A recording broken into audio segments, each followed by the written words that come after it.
अब हम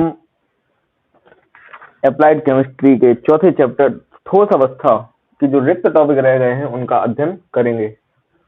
तो पिछली कक्षा में आपको ठोस के प्रकार, संरचना के आधार पर और ठोस के प्रकार, उनके मध्य कार्य करने वाले बलों के आधार पर कितने प्रकार के होते हैं उनका अध्ययन कराया गया था। आज हम पढ़ेंगे कि आखिर जो ग्रेफाइट है वो सुचालक क्यों है। सुचालक क्यों है, क्वेश्चन मार्क। ग्रेफाइट सुचालक क्यों है? तो आपको बताएं कि ग्रेफाइट में प्रत्येक कार्बन, जो कार्बन की स्ट्रक्चर होती है वो sp2 संकृत होती है। sp2 संकृत होती है। संकृत मीन्स हाइब्रिडाइज्ड। और संकृत होने के साथ साथ जो ग्रेफाइट की रचना में जो परमाणु होते हैं वो परमाणु परतों के फॉर्म में होते हैं। मीन्स परमाणु की संरचना परतों के रूप में होती है। परतों के रूप में होती है। परत मीन्स लेयर। और 2 डायमेंशनल शीट रचना होती है। 2 डायमेंशनल मीन्स 2D, 2 डायमेंशनल, जिसको हम हिंदी में कहते हैं द्विविमी संरचना। तो सबसे पहला कार्बन की जो संरचना होती है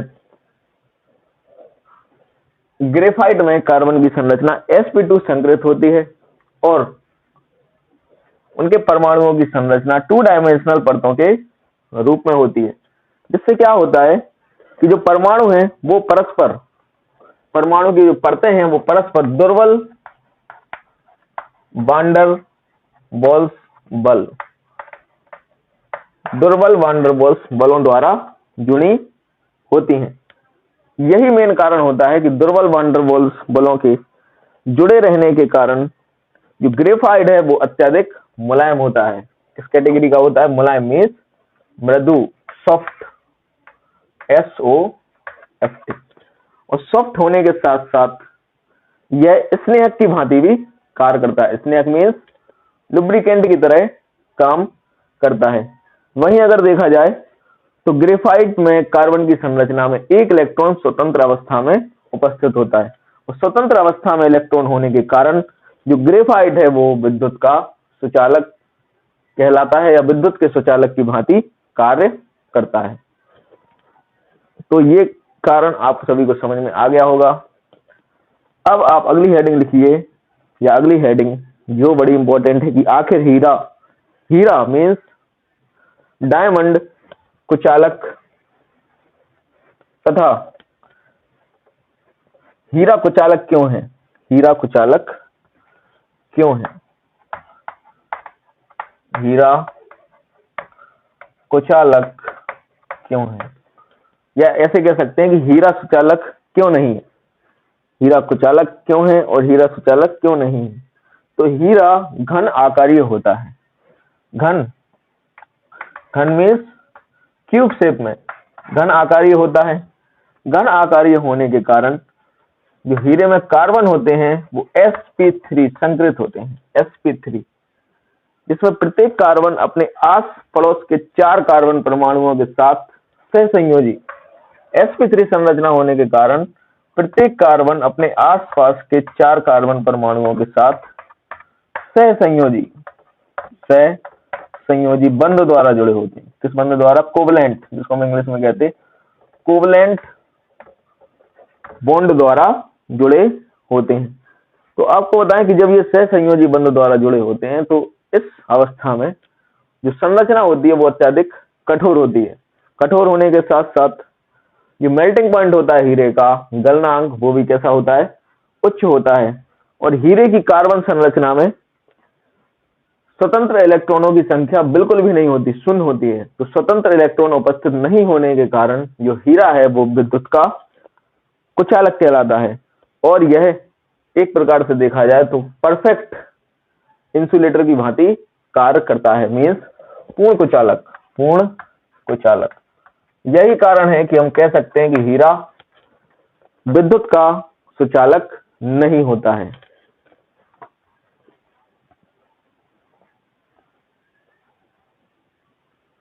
अब अगला टॉपिक है हमारा ठोसों का बैंड या पट्ट सिद्धांत।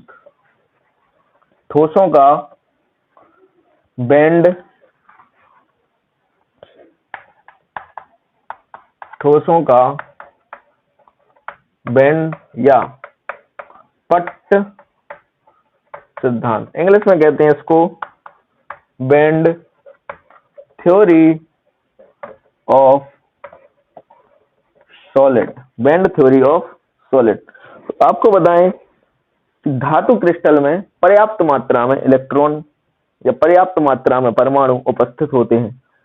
कोई भी हमारा क्रिस्टल होता है, खासकर धातु क्रिस्टल, तो उसमें असंख्य मात्रा में इलेक्ट्रॉन उपस्थित होते हैं। तो जो इलेक्ट्रॉन होते हैं, इलेक्ट्रॉन परमाणु के भीतर होते हैं। तो जो परमाणु देखा जाए, परमाणु, उन परमाणुओं की ऊर्जा स्तर अलग अलग होती हैं, ऊर्जा स्तर अलग अलग होती हैं, और उन्हीं ऊर्जा स्तरों को हम बैंड ऊर्जा कहते हैं। क्या कहते हैं? बैंड ऊर्जा कहते हैं। तो परमाणुओं में जो ऊर्जा स्तर होते हैं, ऊर्जा स्तर को हम कहते हैं बैंड ऊर्जा। और ये जो बैंड ऊर्जा होते हैं, ये एक दरार द्वारा, दरार मीन्स गैप द्वारा पृथक किए जाते हैं। किसके द्वारा? गैप द्वारा। इस प्रकार से इन दोनों के बीच में एक गैप होता है, गैप। इसी गैप को हम कहते हैं ऊर्जा दरार। तो जो बैंड की ऊर्जा होती है, ये पूरा बैंड है, बैंड की ऊर्जा को, बैंड की ऊर्जा को ऊर्जा दरार द्वारा पृथक किया जाता है। तो जो आंशिक पूर्ण बैंड होते हैं, आंशिक पूर्ण मीन्स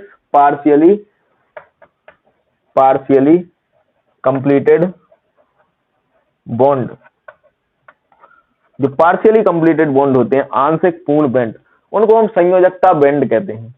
कौन सी बैंड कहते हैं? संयोजकता बैंड कहते हैं। क्यों कहते हैं संयोजकता बैंड? क्योंकि इन बैंड में संयोजक इलेक्ट्रॉन उपस्थित होते हैं, और इनके ऊपर ये जो हो गया हमारा, ये हो गया पार्शियली कंप्लीटेड बैंड। इसके ऊपर जो बैंड होता है, जिसको हम रिक्त बैंड कहते हैं, रिक्त बैंड, ये कहलाता है चालन बैंड, चालन बैंड। इंग्लिश में कहते हैं कंडक्शन बैंड। तो जो संयोजकता बैंड के ऊपर होते हैं, उनको हम कहते हैं चालन बैंड, और ये इलेक्ट्रॉन प्रवाह कर सकते हैं। तो धातुओं में जो विद्युत चालकता होती है, वो परमाणुओं की संयोजकता इलेक्ट्रॉन पर निर्भर करती है। आपको बताएं कि धातु में अगर आपको विद्युत चालकता का पता करना है, तो चालकता अंतिम कोश में उपस्थित इलेक्ट्रॉन, जिनको हम संयोजकता इलेक्ट्रॉन कहते हैं, उन पर निर्भर करती है। जितनी ज्यादा संयोजक इलेक्ट्रॉन होंगे, उतनी ही ज्यादा उस धातु की चालकता होती है। तो परमाणु कक्षक होते हैं, उनमें अति व्यापन से आणविक कक्षक बनते हैं, जिनकी ऊर्जा परस्पर अत्यंत समीप होती है। इनकी ऊर्जा कैसी होती? अत्यंत समीप होती है। इसी को हम कहते हैं बैंड। इसी को हम क्या कहते हैं? बैंड कहते हैं। वही अगर हम आगे देखें, तो जो हमारे दो बैंड हैं, पहला संयोजकता बैंड, दूसरा कंडक्शन बैंड। संयोजकता बैंड, कंडक्शन बैंड में ऊर्जा दरार के आधार पर, किसके आधार पर? ऊर्जा दरार के आधार पर ठोसों की चालकता, ऊर्जा दरार के आधार पर ठोसों की चालकता व्यक्त करने के सिद्धांत को ठोसों का बैंड सिद्धांत कहते हैं। तो ठोसों का देखा जाए तो ठोसों का बैंड सिद्धांत सीधे सीधे हमें ठोस की चालकता का ज्ञान प्राप्त कराता है। और ठोसों की चालकता किस किस पर निर्भर कर रही है? संयोजकता बैंड, चालन बैंड तथा उनके मध्य गैप। इन तीन चीजों पर ठोसों की चालकता निर्भर करती है।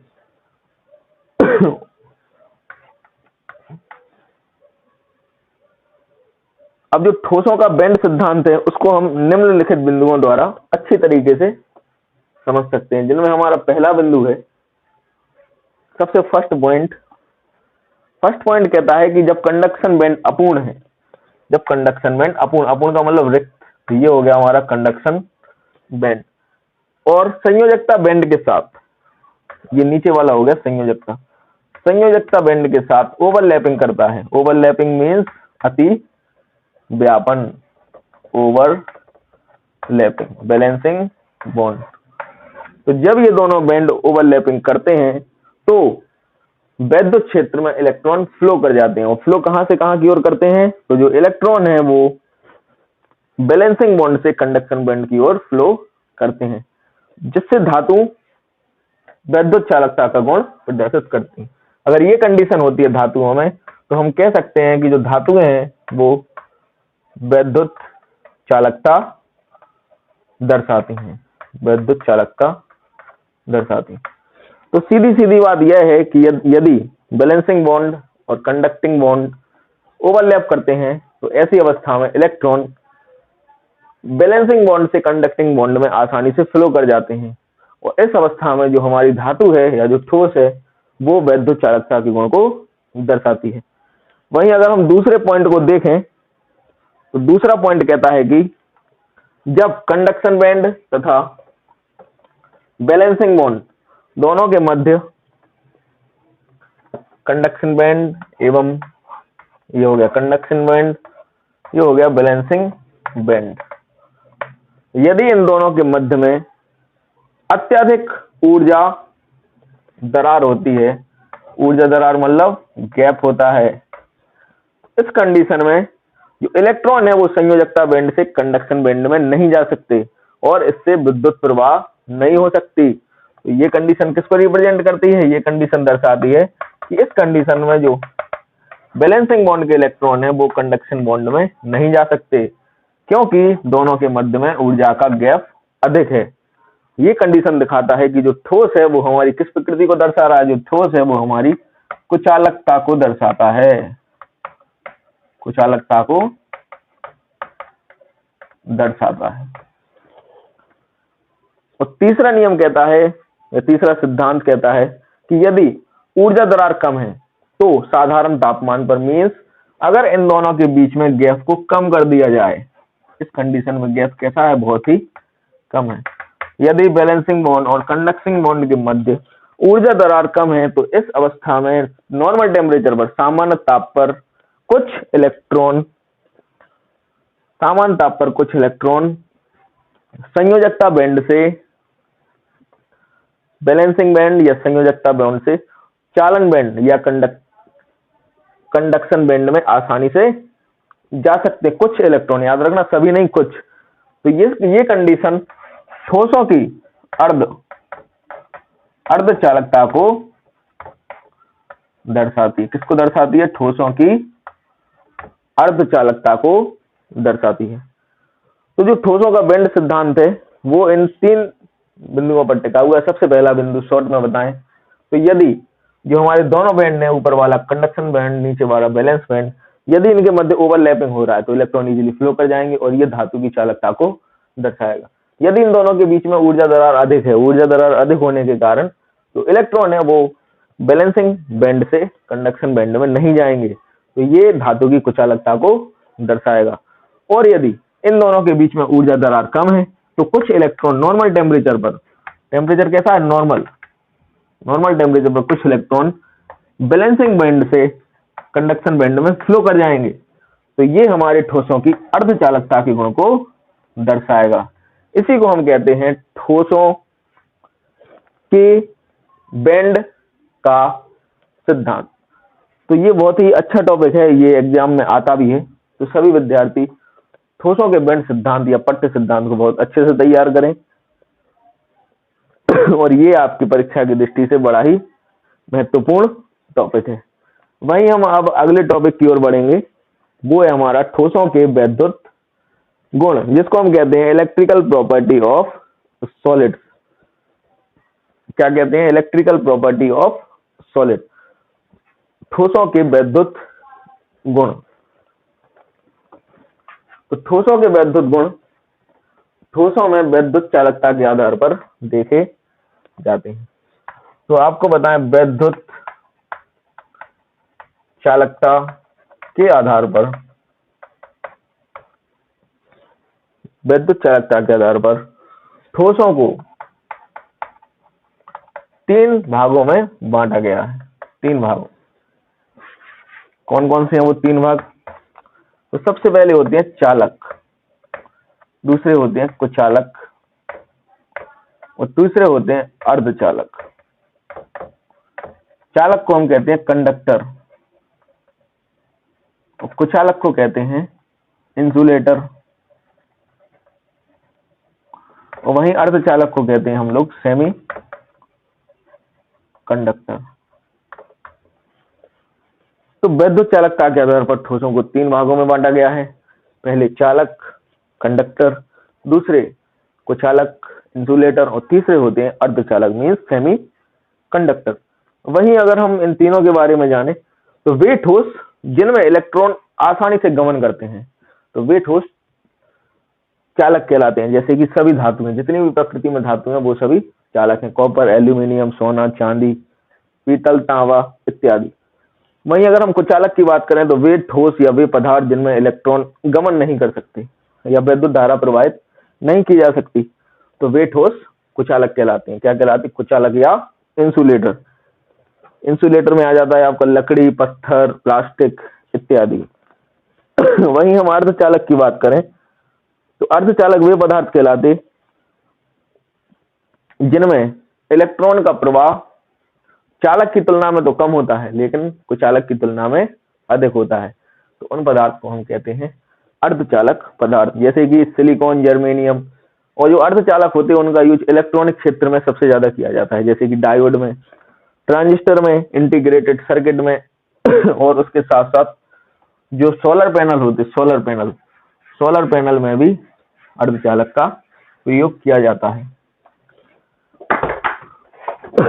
तो रेक्टिफिकेशन में डायोड का प्रयोग किया जाता। वहीं जो हमारे वॉइस सिग्नल होते हैं, जो डिजिटल सिग्नल होते हैं, वो ट्रांसमिट करने के लिए ट्रांजिस्टर में यूज किया जाता है। और वहीं अगर हम प्रकाश ऊर्जा को विद्युत ऊर्जा में बदलने की बात करें तो हमारे जो सोलर सेल होते हैं उनमें भी अर्धचालक का यूज किया जाता है। तो एक श्रेणी है, एक चार्ट है, उसकी सहायता से हम तीनों को समझ सकते हैं। तो वैद्युत चालकता, तो ये वैद्युत चालकता का ग्राफ है।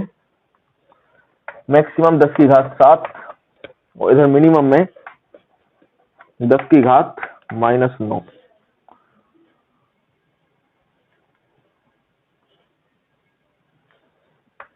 इधर 10⁻4,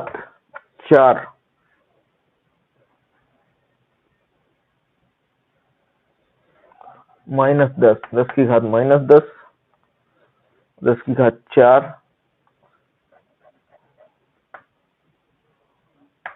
10⁻−10, 10⁻−20। ये ग्राफ है। तो अगर वैद्युत चालकता का मान 10⁻7 और वैद्युत चालकता का मात्रक होता है ohm inverse into metre inverse, इसके लगभग है। x का मान 10⁻7 ओम इनवर्स मीटर इनवर्स है तो उन पदार्थों को या उन ठोसों को हम चालक कहते हैं। अगर वैद्युत चालकता का मान इस रेंज के भीतर है, इस रेंज के भीतर मतलब 10⁻−10 से 10⁻4 तक, तो उन्हें हम कहते हैं अर्धचालक। क्या कहते हैं? अर्धचालक। और अगर वैद्युत चालकता का मान 10⁻−10 से कहां से कहां तक? 10⁻−10 से 10⁻−20 ओम इनवर्स मीटर इनवर्स तक है तो वो पदार्थ हमारे कहलाते हैं कुचालक, जिनको हम कहते हैं इंसुलेटर। क्या कहते हैं? इंसुलेटर। तो इस वीडियो में इतना ही। अभी हमने ठोसों के वैद्युत गुण की चर्चा की। उसके पहले हमने जो ठोसों का बेंड सिद्धांत है उसके बारे में चर्चा की। तो आप सभी इतना तैयार करें, अगली वीडियो में इसी चैप्टर के रिक्त टॉपिक को पूर्ण किया जाएगा। बहुत बहुत धन्यवाद।